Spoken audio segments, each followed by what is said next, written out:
Good morning friend, मैं are के मौर्य स्वागत करता हूँ हमारे यूट्यूब चैनल जिज्ञासा ऑनलाइन एकेडमी में। फ्रेंड, जैसे कि हम वर्णमाला पढ़ रहे थे, इसके पिछले वीडियो में हमने कहा था वर्णमाला में कुछ जो आपके पॉइंट हमने बताया था, स्पर्श व्यंजन में आपका अंतस्थ व्यंजन और आपका ये ऊष्म या संघर्षी व्यंजन, ये सभी हमने बताया था व्यंजन के अकॉर्डिंग आते हैं।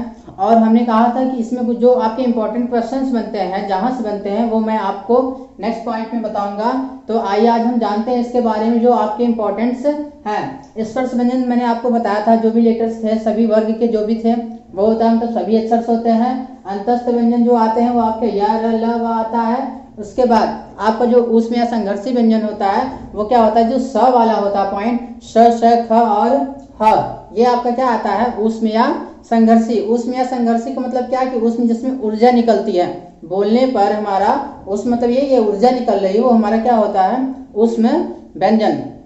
अब उसके बाद फिर हम बात करते हैं वर्ग में जो आते हैं कि कौन से वर्ग में उसका उच्चारण स्थान क्या होता है, और उसमें अघोष या सघोष, अल्प प्राण और महाप्राण ये क्या होता है, इसके बारे में जानते हैं। अल्प प्राण मतलब क्या होता है कि जो छोटा होता है, जो चीजें बोलने में छोटी हो या फिर इससे हमारा, जैसे हम बोल रहे हैं कोई चीजें या कोई लेटर्स को बोल रहे हैं तो उसमें बोलने में कम हवा निकलती है, मतलब क्या कहते हैं कि इसमें बोलने में कम टाइम भी लगता है, वो हमारा क्या होता है, अल्प प्राण। और महाप्राण में क्या होता है कि जो चीजें बोलने में अधिक समय लगे या फिर उसमें उष्मा या फिर हवा ज्यादा निकले, वो हमारा क्या होता है, वो महाप्राण। यहाँ पर आपको शब्द से ही पता चल रहा है, अल्प मतलब छोटा और महाप्राण का मतलब बड़ा, महा का मतलब बड़ा। तो इसके बाद फिर आते हैं, जैसे हमने कहा वर्ग में जो आपके जितने भी वर्ग हैं, क वर्ग, चा वर्ग, पा वर्ग, टा वर्ग या जो भी है सभी, वो हमने बताया था वर्ग इससे पिछले वीडियो में। अब यहाँ पर हम बात करते हैं उच्चारण, जैसे कि हमने कहा कि ये कंठ मतलब कंठ है, मतलब कंठ जो आपके गले से जो अक्षर निकलते हैं वो कौन कौन से होते हैं। वर्णमाला में जो आपके अक्षर होते हैं वो क वर्ग का होता है, और क वर्ग में कौन कौन से अक्षर आते हैं वो होता है आपका पहला, तीसरा और पांचवा। पहला अक्षर आपका, उससे हम अघोष बोलते हैं, जो आपका तीसरा अक्षर होता है वो आपका सघोष होता है, और एट लास्ट आपका आता है जो पांचवा अक्षर होता है, इससे अंगा वाला जो होता है वो आपका अनुनासिक में आता है, वो अल्प प्राण और महाप्राण के अकॉर्डिंग वो आता है। तो वो आता है आपका, ये पॉइंट ये है। अब हमने कहा ताल मतलब ताल, मतलब मुख के ऊपर से जो चीजें निकलती हैं, मुख के ऊपर जो टच करके निकलती हैं बोलने पे, वो क्या है, जैसे कि च और ज। और आपके लास्ट के पॉइंट हमने कहा था, लास्ट वाला क्या होता है वो बताया था, जैसे कि आपका इया, तो ये अनुनासिक वाला होता है, हमने बताया अभी जस्ट कि 5 ये इसमें होता है, 1, 3 एंड 5, मतलब पहला, तीसरा और पांचवा अक्षर ये आपका तालब के अकॉर्डिंग आएगा, मतलब ये च वाली जो होती है हमारी लाइन च वर्ग की, वो हमारा तालब के अनुसार आएगा। अब उसके बाद फिर हम बात करते हैं मूर्धन मतलब क्या होता है, मुख के आगे का भाग, जो चीजें हम मुख के आगे का भाग मतलब ऊपर की ओर से वो जो आता है, जैसे ट मतलब क्या, टच हो रही है ऊपर, ये हमारी आपके क्या कहते हैं वो आ जाएगा आपका, क्या कहते हैं, मूर्धन मतलब मुख के आगे का भाग जो टच करके जो अक्षर निकले वो हमारे मूर्धन के अकॉर्डिंग आएगा। और इसमें जो ट है, ट आपका अघोष, ये आपका अघोष के अंतर्गत आएगा, और जो आपका ड है वो आपका सघोष के अंतर्गत आएगा। ये आपके अल्प प्राण है। अल्प प्राण हमने बताया कि जो चीजें कम समय, मतलब कि जिसमें बोलने में हवा कम निकलती है, मुख से जो हमारी हवा निकलती है वो कम ही निकलती है, वो हमारे अल्प प्राण के अंतर्गत ही आएंगे। उसके बाद फिर हम बात करते हैं आपका दंत मतलब क्या, दांत, जो अक्षर दांत से टच होकर निकलती हैं, जो अक्षर जो दांत से टच होकर निकलती हैं वो हमारा क्या होता है कि दंत के अकॉर्डिंग आते हैं। जैसे वो अक्षर कौन कौन से होते हैं, त और द। उसके बाद फिर आपका लास्ट में न भी आता, हमने कहा ना कि जो आपका पांचवा अक्षर भी होता है वो भी होता है, लेकिन वो महाप्राण के अकॉर्डिंग आएगा, वो अनुनासिक में आएगा, ये पॉइंट याद रखिएगा।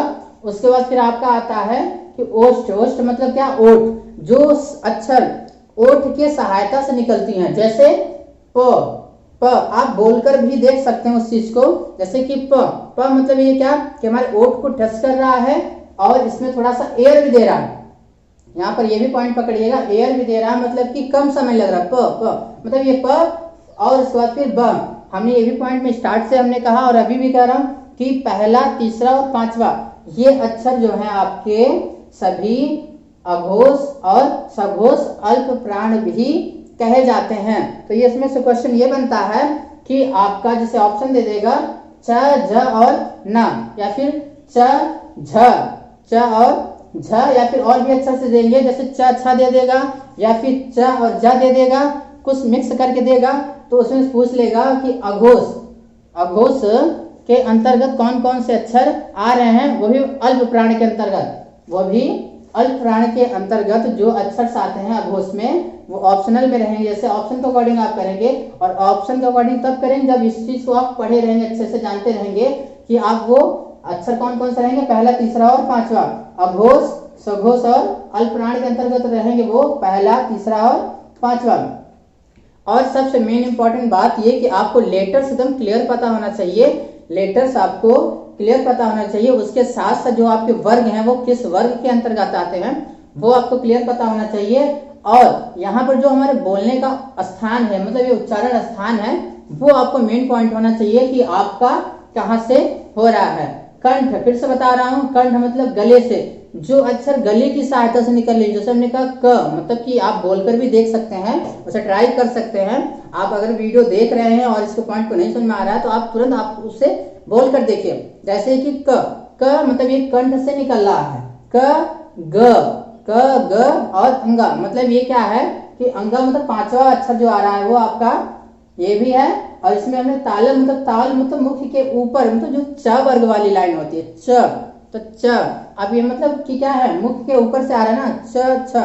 तो अब यहाँ पर एक पॉइंट याद रखिएगा, हमने कहा पहला, तीसरा, पांचवा, ये बार बार कह रहा हूँ, ये पॉइंट को याद रखिएगा, पहला, तीसरा और पांचवा, यही सबसे मेन इंपॉर्टेंट बात है। इसी में आपको मिल जाएगा कि आप कंफ्यूजन नहीं होंगे एग्जाम में, बस यही पकड़ लीजिए, पहला, तीसरा, पांचवा। इसके बाद फिर हम आपको बताते हैं नेक्स्ट आपके जो मेन पॉइंट और होते हैं जहां से क्वेश्चन पूछे जाते हैं उसके बारे में। आप इसे नोट डाउन कर लीजिए और स्क्रीनशॉट भी कर लीजिएगा। सो आई होप कि फ्रेंड्स आपको ये पॉइंट समझ में आई होगी और आप इसे अच्छे से ध्यान से और इस कॉन्सेप्ट को जरूर पकड़िएगा। मेन पॉइंट हमने बताया कि पहला, तीसरा, पांचवा, फिर से कह रहा हूँ, इस पॉइंट को जरूर पकड़िएगा, ये एग्जाम में बहुत ही हेल्पफुल होंगे। तो आइए हम जानते हैं आगे कैसे क्या कैसे क्वेश्चन पूछता है, उसके बारे में हम थोड़ा सा रेस कर दे रहे हैं। हाँ तो फ्रेंड्स अब हम आगे पढ़ते हैं इसके बारे में कि क्या चीजें और थी। तो वो थी हमारी जो अन्य अक्षर बचे हुए थे आपके, उसके बारे में पढ़ते हैं, वो कहाँ से और किसे क्या कैसे बोलते हैं। जैसे अघोष और सघोष महाप्राण हमने बताया था, इससे पहले अल्प प्राण और ये महाप्राण। अल्प प्राण में हमने बताया था कि पहला, तीसरा और पांचवा अक्षर ये हमारे सभी क्या है, आपके अल्प प्राण के अंतर्गत आते हैं। वो आपका हमने ये भी बताया था सघोष और अघोष, ये बताया था। तो उसमें बस एक पॉइंट याद रखिएगा, फिर से कह रहा हूँ कि 1, 3 और 5, पहला, तीसरा और पांचवा वो हमारे क्या आते हैं, अघोष और सघोष अल्प प्राण के अंतर्गत। ये बहुत ही मेन पॉइंट है। अब उसके बाद फिर हम बात करते हैं जो अन्य अक्षर बचे हुए थे वो महाप्राण के अंतर्गत कैसे आते हैं। वो जैसे कि आपका अघोष के अंतर्गत क्या क्या अक्षर आएंगे, जैसे क मतलब कि दूसरा अक्षर, और आपका जो सघोष आएगा घ मतलब चौथा अक्षर। तो इसमें से जितने भी अक्षर बचे हुए थे दूसरा और चौथा, अघोष और सघोष महाप्राण के अंतर्गत आएंगे। दूसरा और चौथा जो है आपके अक्षर बचे हुए हैं वो आपके अघोष और सघोष महाप्राण के अंतर्गत आएंगे। महाप्राण जैसा हमने बताया था कि जो बोलने में अधिक हवा, मतलब जिस अक्षर को बोलने में अंदर से या मुख से ज्यादा हवा निकले वो हमारा क्या होता है कि महाप्राण होता है। अब वो महाप्राण कौन कौन से, जैसे कि अघोष और सघोष महाप्राण के अंतर्गत वो अक्षर कौन कौन से रहते हैं, ख, घ मतलब कि दूसरा और चौथा। ये पॉइंट सभी में याद रखिएगा। जैसे च और छ और झ ये आपका दूसरा चौथा है, ठ और ढ ये आपका दूसरा चौथा है, थ ध ये भी दूसरा चौथा, फ और भ ये भी दूसरा और चौथा अक्षर है। इसके बाद हमने बताया था अल्प प्राण में कि जो आपके पांचवा अक्षर है जो नासिक मतलब कि अनुनासिक के अंतर्गत होता है, मतलब कि जो नाक के सहारे थोड़ा सा निकलता है, वो कौन कौन से अक्षर होते हैं कि आपका वो अंगा, या, अड़, न और म। ये 5 अक्षर है जो नासिक के मतलब कि नाक के सहारे से, जो नाक के सहारे से मतलब कि बोलते हो थोड़ा सा आपका नाक का सहारा हो या नाक के सहारे से निकले, वो हमारा क्या होता है, नासिक के अल्प प्राण या सघोष अल्प प्राण के अंतर्गत ये सभी अक्षर आते हैं। तो अब हम पढ़ते हैं और भी पॉइंट जो इसमें से क्वेश्चन पूछते हैं। ये सभी आप नोट डाउन करते जाइएगा, एक एक पॉइंट को ध्यान से समझते जाइएगा। और इसमें जो दूसरा, चौथा, पहला, तीसरा, पांचवा है, बस इस पॉइंट को ध्यान से पकड़िएगा। आपके एग्जाम ये क्वेश्चन क्या कहते हैं, मिस नहीं होंगे, अच्छे तरीके से आ जाएंगे। बस आपको शब्द और अक्षर ये बस यही पकड़ना है, अक्षर ही पकड़ लेंगे तो वहां पर अक्षर के साथ साथ जो संख्याएं को अच्छे तरीके से याद रखिएगा। केवल 5 तक ही संख्याएं, उसमें से बस आपको 5 तक संख्याओं से पहला, दूसरा, तीसरा बस उसे सेट करना, बस वही आपको आ जाए तो इसमें समझ लीजिए क्वेश्चन आपके मिस नहीं होंगे। इसके बाद हम फिर पढ़ते हैं आगे, थोड़ा सा पढ़ लीजिए, इसको आप नोट डाउन कर लीजिएगा, इसे हम रेस कर रहे हैं।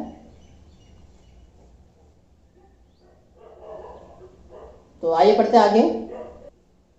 हाँ तो फ्रेंड्स, हमने कहा कि जो उसके आगे थे उसके बारे में बात करते हैं। वो व्यंजन थे आपके स्पर्श व्यंजन का हमने बता दिया था, और जो अब है वो अंतस्थ व्यंजन और स्पर्शीय आपका उस व्यंजन। इसके अंतर्गत जो आते हैं अक्षर, वो उनका जो बोलने का स्थान होता है वो कहाँ होता है कि जो अंतस्थ व्यंजन अंतर्गत आते हैं वो आपका स्वर व व्यंजन के बीच स्थित जो अक्षर होते हैं जो बोलने में स्वर या व्यंजन के जैसे हो। जैसे आपका यह का जो बोलने का स्थान है वो क्या है, ताल, मतलब ऊपर, तलवे के ऊपर, आपके मुख के ऊपर, मतलब तलवा जो ऊपर का भाग होता है वो हमारा यह होता है, वो वहां से बोला जाता है, मतलब कि वहां से निकलता है वो।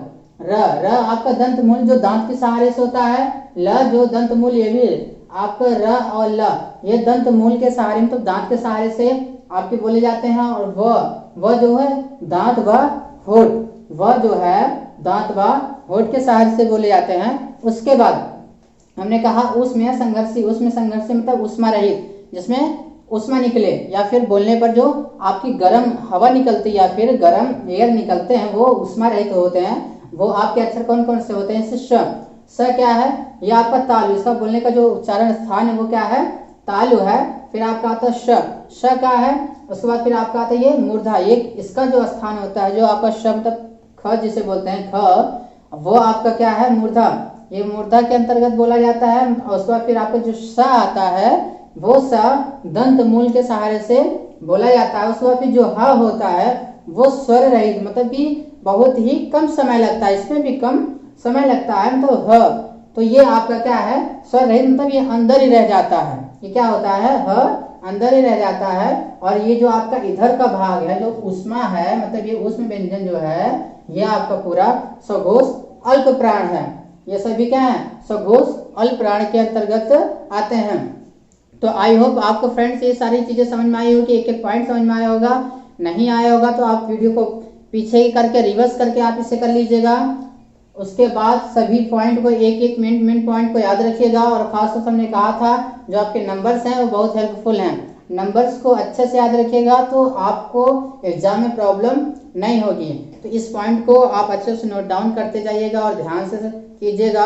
और फ्रेंड्स, आपका विश्वास ही मेरे लिए भी मेरा विश्वास ही है। Friends, thank you so much and आप इसे अच्छे से पढ़िएगा, वीडियो को स्किप मत कीजिएगा। मिलते हैं नेक्स्ट वीडियो में। जय हिंद।